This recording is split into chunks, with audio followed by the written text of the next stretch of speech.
दोस्तों आज की इस वीडियो हम लोग रिव्यू करने वाले हैं इन दोनों बाइकों की। वैसे आपको दिख रही है एक बाइक यहाँ पर हमारी है, दूसरी बाइक तो यहाँ पर हमारे पास है एक स्प्लेंडर प्लस और एक है सुपर स्प्लेंडर जो कि नया वेरिएंट है। अब कुछ लोगों ने कहा कि यार इसे शायद मॉडिफाई किया गया है, पुराने स्टिकर्स को निकाल करके सिर्फ इस पर 3D के एम्ब्लेम लगा दिए गए हैं और इसे बनाया गया। तो मैं आपको दिखा दूँ कि ये जो मैं शूट कर रहा हूँ वो कोई ऐसी वैसी जगह पर नहीं बल्कि बाकायदा पूरा एक शोरूम है।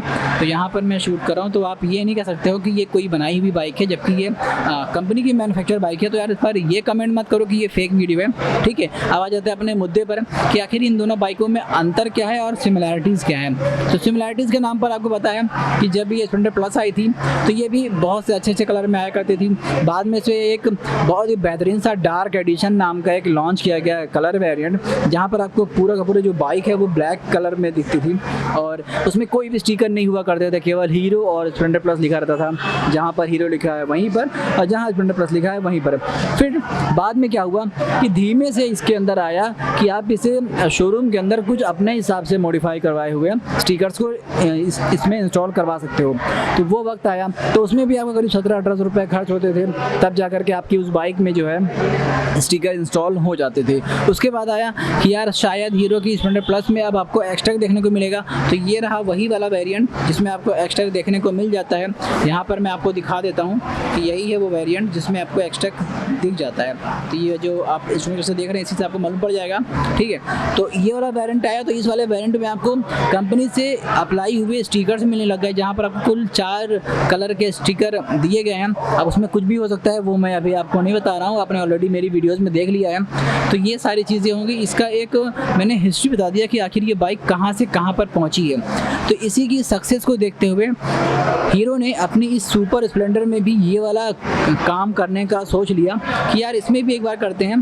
तो यहाँ पर भी अब शुरुआत होगी है ब्लैक एडिशन से। ब्लैक एडिशन में आपको अभी कोई भी स्टिकर नहीं दिया गया है और हो सकता है कि कुछ वक्त के बाद आपको यहाँ पर इस बाइक में कुछ और स्टिकर अप्लाई करने को मिल जाए, जो कि आपको शोरूम पर मिल जाएंगे। वही कॉस्ट रहेगी 1700-1800 रुपये के आसपास की, जहाँ पर आपको स्टिकर्स मिल जाएंगे, आप शोरूम पर आकर के उसे अप्लाई करवा सकते हो। तो ये हो जाएगा इसका सेकंड स्टेप। उसके बाद जो इसका थर्ड स्टेप होगा कि आपको बहुत ही प्यारे प्यारे नए कलर मिलेंगे एक्सट्रैक्ट के साथ। तो अभी तो ये जो इसका इंस्ट्रूमेंट क्लस्टर आता है वो ये वाला आता है बेसिक सा, जो कि सेमी डिजिटल इंस्ट्रूमेंट क्लस्टर है। तो ये आप देख सकते हैं कि यहाँ पर डिजिटल भी है, यहाँ पर इसका एक एनालॉग वाले भी सिस्टम है। तो ये कंप्लीट अभी आ जाता है, लेकिन जो इसका कुछ आने वाले समय में मैं इस बात की उम्मीद कर सकता हूँ कि इसमें भी आपको एक्सट्रैक्ट देखने को मिल जाएगा। ये हो गया हमारा अभी तक का एक जो वक्त है जो धीमे धीमे बीतता है, यहाँ से वहाँ तक पहुँचने में थोड़ा तो वक्त लगेगा। तो उसके लिए आप इतना ध्यान दे सकते हैं, वक्त दे सकते हैं। एक और चीज़ कि कुछ लोगों ने कहा कि यार जो नया वाला स्प्लेंडर आया हुआ है, सुपर स्प्लेंडर की बात में कर रहा हूँ, कि यार ये उतनी ज़्यादा अच्छी नहीं है। अब यार मैं सही बताऊँ तो इस बाइक में कोई कमी नहीं है, बस ये है कि अभी तक इस बाइक को देखने का जो नज़रिया था वो बहुत ज़्यादा कलरफुल था। अब यहाँ पर देखो बहुत सारे स्टिकर हुआ करते थे, वाइजर पे हो गया, टैंक पर हो गया, नीचे वहाँ बॉडी पार्ट्स पे हो गया। तो वो सारी चीज़ें जो है हटा दी गई हैं, जिसकी वजह से थोड़ा सा लोगों के आंखों में ये चुभ जैसा रहा है। लेकिन थोड़ा वक्त बीत जाने दो, आपको स्टिकर्स नज़र आने लग जाएंगे। और अभी जिन लोगों को ये बाइक बुरी लग रही है, कुछ वक्त बीतने के बाद यही बाइक जस्ट इसके जैसा ही सेल लेकर के आने वाली है। तो थोड़ा सा वक्त तो लगेगा ही। प्राइस की बात की जाए तो प्राइस यार बहुत ज़्यादा मतलब बढ़ाया घटाया नहीं गया है, घटाने की तो बात ही नहीं है। इंडिया में कोई चीज़ घटती नहीं है, बढ़ती ही है हमेशा प्राइसेस। तो इस बाइक की अगर आज की डेट में एक्सट्रैक्ट वेरिएंट के साथ प्राइस देखी जाए तो 89,000 रुपये की ऑन रोड पड़ती है, ठीक है। तो ये एक बहुत ही स्वीट पॉइंट है जहाँ पर आपको मोबाइल की कनेक्टिविटी दी गई है। इतने कम प्राइस पर अभी तक कोई भी ऐसा ब्रांड नहीं है जो कि आपको मोबाइल की कनेक्टिविटी आज की डेट में दे पाए, डिजिटल इंस्ट्रूमेंट क्लस्टर दे पाए, जो कि आप यहाँ पर देख सकते हो, चार्जिंग का पोर्ट दे पाए, जो कि आप यहाँ पर देख सकते हो। तो ये सारी चीज़ें हो गई। तो 89,000 रुपये में आपको ये सारी चीज़ें मिल जाती हैं, जैसे कोई भी ब्रांड आज की डेट में बीट नहीं कर सकता है। लेकिन स्प्लेंडर प्लस लेकिन सुपर स्प्लेंडर की बात की जाए तो इस वाले वेरिएंट में अब आपको जो प्राइजेज़ हैं वो थोड़ी सी इंक्रीज़ हो गई हैं। वो है 95,000 की, 95,700 की इसका ड्रम वाला वेरिएंट। और जो इसका डिस्क वाला वेरिएंट है जो कि मेरे सामने खड़ा हुआ है, ये एक डिस्क वाला वेरिएंट है। यहाँ पर अगर आप देखो तो ये एक डिस्क वाला वेरिएंट है और डिस्क वाले वेरिएंट की जो प्राइस आज की डेट में है वो करीब 97,000 है। थोड़ा बहुत प्राइजेज ऊपर नीचे हो सकते हैं। मैं ऑन रोड प्राइस की बात कर रहा हूँ, तो इस बात को उतना ज़्यादा इग्नोर करिएगा। अगर प्राइस आपके शहर में कुछ कम ज़्यादा हो तो आप बता सकते हैं। बाकी जब एक्स्ट्रा की आई थी तो मुझे मालूम पड़ा था कि अयोध्या में, फैज़ाबाद में ये करीब 2 से 2,500 रुपये महंगी है। तो अब आप खुद सोच लो कि अयोध्या में यही बाइक मेरे घर से मात्र 110-120 किलोमीटर की दूरी पर ये 2-2,500 रुपये महंगी है, और मेरे प्रतापगढ़ शहर में ये 2-2,500 रुपये सस्ती है। अभी इसका प्राइस वहाँ पर क्या है मुझे ये नहीं पता, लेकिन जब लॉन्च हुई थी 1 महीना पहले तो इसका प्राइस में जो डिफरेंस था वो करीब 2 से 2,500 रुपये सिर्फ 100 किलोमीटर 110 किलोमीटर के अंतर पे था। तो जो लोग कमेंट करते हैं कि यार मेरे शहर में इसका प्राइस ये है, आपके शहर में इतना कम क्यों है, तो भाई इसलिए कम है क्योंकि यहाँ पर सबसे पहले आती है, शायद यहाँ पर बल्क में आती है, या फिर कोई और वजह होगी, यहाँ पर GST नहीं लगता, यहाँ पे मतलब क्या भी या फिर शायद यहाँ पर डिलीवरी चार्जेस कुछ कम लगते हैं, डीजल पेट्रोल कम खर्च होता है लाने का, तो कुछ ना कुछ फंडा होगा जिससे इसकी प्राइस जो है यहाँ पर ड्रॉप हो जाती है। अब अगर देखा जाए तो 110 किलोमीटर से यहाँ पर आने में, बाइक ले जाने में, 2 बाइकें अगर आती जाती हैं तो मैक्स टू मैक्स जो है करीब 500-600 रुपये खर्च होगा।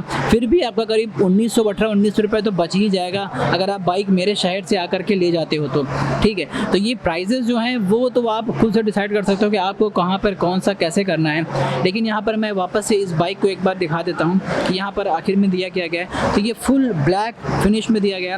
अब एक चीज़ मैं थोड़ा सा ड्रॉबैक दिखा दूँ आपको कि जो यहाँ पर सुपर स्प्लेंडर लिखा हुआ है ये टैंक पर थोड़ा सा ऊंचाई पर लिखा हुआ है, ये एकदम बीचों बीच में ना होकर के थोड़ा सा ऊंचाई पर है, जो कि हमेशा से जहाँ पर रहता था स्टिकर वहीं पर ये लिखा भी हुआ है। लेकिन प्रॉब्लम ये है कि ये हिस्सा टैंक का सिर्फ इतना सा है जो कि बचा हुआ है, लेकिन जो पीछे यहाँ पर खाली है वो यहाँ से लेकर के यहाँ तक का एरिया खाली है। यानी आप कह सकते हो कि इसका ऊपर 25% छूट रहा है तो नीचे 75% छूट रहा है एरिया जहाँ पर, इसीलिए ये लोगों को बहुत ही ब्लैंक जैसी नज़र आती है। उसी के साथ जो ये वाला पार्ट है इसका, ये वाला पार्ट भी काफ़ी बड़ा है यहाँ से लेकर के यहाँ तक। तो इतने बड़े पार्ट में भी करीब 12 से 14 इंच का ये एरिया है जहाँ पर कोई भी स्टिकर नहीं लगाया गया है। i3s का जो स्टिकर है वो बहुत ज़्यादा साइड में है, मतलब इस पोर्शन पे है। तो ये लोगों को चुभता है आज की डेट में कि भाई साहब यार अगर आप स्टिकर नहीं देना था तो थोड़ा बहुत मतलब कुछ ना कुछ तो यहाँ पर लिख दिए होते तो ये अच्छा हो जाता। एक और चीज़ जो लोगों को चुभा कि यार हीरो का ये जो लोगो है 3D वाला ये इतना आउट में क्यों लिखा गया है। अगर ये चीज़ थोड़ा बहुत सेंटर में होती, वो जो लोगो है वो सेंटर में होता तो इस बाइक का जो लुक है वो और ज़्यादा इन्हांस हो सकता था। अब टायर प्रोफाइल और इंजन की बात की जाए तो इंजन यार सेम है। टायर प्रोफाइल जो पीछे का है वो है 90-90-18 का, और फ्रंट का जो टायर है वो है 80-100-18 का, जो कि यहाँ पर आप शायद नहीं देख पा रहे होंगे, लेकिन मुझे ये टायर का प्रोफाइल दिख रहा है। अगर मैं स्प्लेंडर प्लस की टायर प्रोफाइल की बात करूँ तो इसका जो टायर प्रोफाइल है वो यहाँ पर मैं एक बार देख लेता हूँ। तो वैसे तो ये C8 के टायर यहाँ पर इंस्टॉल किए गए हैं। ये टायर है 80-100-18 का फ्रंट में, वही सेम टायर के सेगमेंट है जहाँ तक मुझे लगता है। ये भी मैं एक बार आपको दिखा दूँ तो ये है 80-100-18 का। तो फ्रंट और रियर इसमें दोनों ही टायर जो है सेम सेगमेंट के हैं, और उसमें जो रियर का जो टायर है वो थोड़ा वाइड है, 90 सेगमेंट का है, और वो 80 सेगमेंट का आपको मिल जाता है। रियर की बात की जाए तो यहाँ पर जो रियर का जो ग्रैब रेल है वो बहुत अच्छे से ब्लैक फिनिश में दिया गया है। चीज़ें हो गई इसी में, अभी इसकी PDI भी नहीं हुई, इस वजह से मैं इसको उतने ज़्यादा आपको दिखा नहीं पा रहा हूँ कि आखिर में अभी इस बाइक का जो इंस्ट्रूमेंट क्लस्टर है वो किसी और इन्फॉर्मेशन के साथ आती है या फिर नहीं। तो ये हो गया। अब अभी ही आप देख लो कि शोरूम पर अभी ये बाइक जो है बिक चुकी है मेरे सामने ही। तो कहीं ना कहीं अभी भी मार्केट में इसका उतना क्रेज़ नहीं है जितना अभी इस बाइक का क्रेज़ है। तो ये तो मेरे सामने अभी जस्ट जो है बिक ही गई है। तो टोटल जो है मुझे अगर मैं बताऊँ तो आज की डेट में इसका जो क्रेज़ है उतना ज़्यादा हिच करके नहीं आ पा रहा है। अब हो सकता है कि वीडियोस कुछ और अपलोड हो जाने के बाद कुछ और बड़े भाई लोग मेरे जब वीडियो अपलोड कर देंगे तो हो सकता है कि इस बाइक का जो सेल है वो ज़्यादा बढ़ जाए। तो दोस्तों आपको मेरी ये वीडियो कैसे लगी जल्दी से नीचे कमेंट में बता देना। भाई वीडियो अच्छी लगती है लाइक ज़रूर कर देना। चलिए फिर मिलते हैं नेक्स्ट वीडियो में, तब तक यार प्लीज़ ख्याल रखना अपना और अपनी सभी बाइक्स का। Bye bye.